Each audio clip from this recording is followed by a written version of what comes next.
अस्सलाम वालेकुम जी दोस्तों, क्या हाल चाल है? ठीक हो, खैरियत के साथ हो? तो मैं इमरान अली, आप देख रहे हैं यूट्यूब चैनल इमरान जट व्लॉग्स। आज का ज़बरदस्त वीडियो होने वाला है। आज अपने चावल की फसल का दे रहा है, थ्रेशर लगी हुई है, तो गाड़ी की परफॉर्मेंस आपको दिखाता हूँ मैं।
थ्रेशर बहुत अच्छी और ज़बरदस्त चल रही है। पीछे मेरे देख रहे हो, तो अभी मज़दूरों के लिए पानी उठाने के लिए जा रहा हूँ। वो सामने पानी रखा हुआ है, उठा के मज़दूरों को पिलाता हूँ, तो प्यास लगी उनको।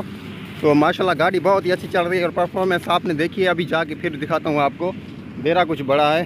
सब्सक्राइब नहीं किया हुआ जल्दी से सब्सक्राइब कर दें, फिर से बोल रहा हूँ, और वीडियो वॉच मुकम्मल करनी है। बाइक खड़ी हुई है मज़दूरों की, काफ़ी लाइन लगी हुई है। ये बाइक तो मेरी है, ये दो मज़दूरों की है। सामने देखें थ्रेशर चल रही है, चेक करें जी। और ये काफ़ी सारी खुली हुई है, ये भी बांधेंगे। परसों तीसरे दिन इसका दे रहा होगा। सुपर है भाई साहब, ये वो हाइब्रिड है।